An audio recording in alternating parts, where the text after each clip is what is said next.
Assalamualaikum warahmatullahi wabarakatuh. Perkenalkan, nama saya Muhammad Gusti Maulana, NIM 20 Perkenalkan, nama saya Agung Prayetno dengan NIM 20. Perkenalkan, nama saya Firmansyah dengan NIM 20. Kami di sini akan mempresentasikan Islam sebagai way of life. A. Pengertian, tujuan, dan fungsi Islam.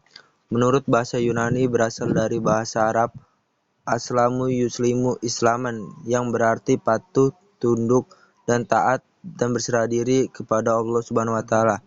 Menurut istilah agama yang diturunkan Allah kepada manusia melalui Rasul yang berisi ajaran bagaimana manusia berhubungan dengan Tuhan, sesama, dan dengan alam. Tujuan dalam Islam adalah membentuk pribadi yang kamil di samping juga membentuk masyarakat yang ideal, yang menitik beratkan pembentukan moral dan kerohanian sebuah masyarakat dan tidak lupa turut membangun nilai keamanunan. Seterusnya membina masyarakat yang kukuh dan berwibawa di mata dunia. Fungsi agama Islam adalah sebagai pembimbing dalam kehidupan, penolong dalam kesukaran, penentraman batin, dan pengadilan moral. B. Ruang lingkup agama Islam. Akidah. Secara istilah akidah berarti keyakinan, keagamaan yang dianut oleh seseorang dan menjadi landasan segala bentuk aktivitas, sikap, pandangan, dan pegangan hidupnya.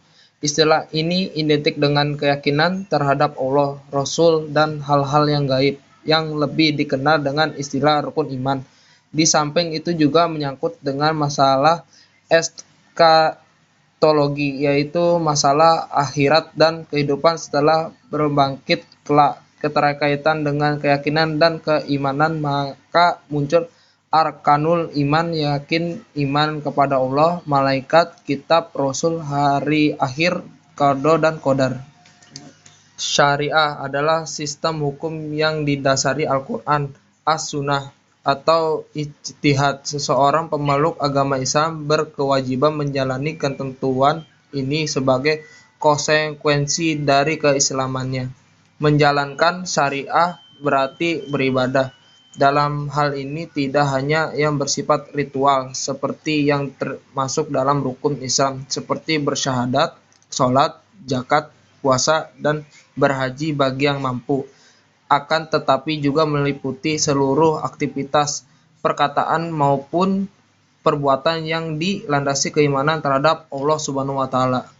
Akhlak. Secara istilah, akhlak berarti tingkah laku yang lahir dari manusia dengan sengaja, tidak dibuat-buat dan telah menjadi kebiasaan. Menurut bahasa, akhlak berasal dari kata kulkun atau kulukun. Kulukun artinya budi, yaitu sesuatu yang tersimpan dalam hati, sangat halus, sulit diketahui orang lain, namun memiliki kekuatan yang sangat besar terhadap tingkah laku perbuatan manusia. Kulkun artinya perbuatan lahir. C. Karakteristik agama Islam. Yang pertama, Rabbaniyah. Islam adalah agama atau jalan hidup yang bersumber dari Tuhan. Ia bukan kreasi manusia, juga bukan kreasi Nabi yang membawanya. Maka Islam adalah jalan Tuhan. Tugas para Nabi adalah menerima, memahami, dan menyampaikan ajaran itu kepada umat manusia. Yang kedua, Syumuliyah. Ajaran Islam mencakup seluruh dimensi kehidupan manusia, dari pribadi, keluarga, masyarakat, hingga negara, dari sosial, politik, ekonomi, hukum, keamanan, lingkungan, pendidikan, hingga kebudayaan. 3. Insaniyah. Ajaran Islam mendudukan manusia pada posisi kunci dalam struktur kehidupan ini. Manusia adalah pelaku yang diberi tanggung jawab dan wewenang untuk mengimplementasikan kehendak-kehendak Allah Subhanahu wa taala di muka bumi.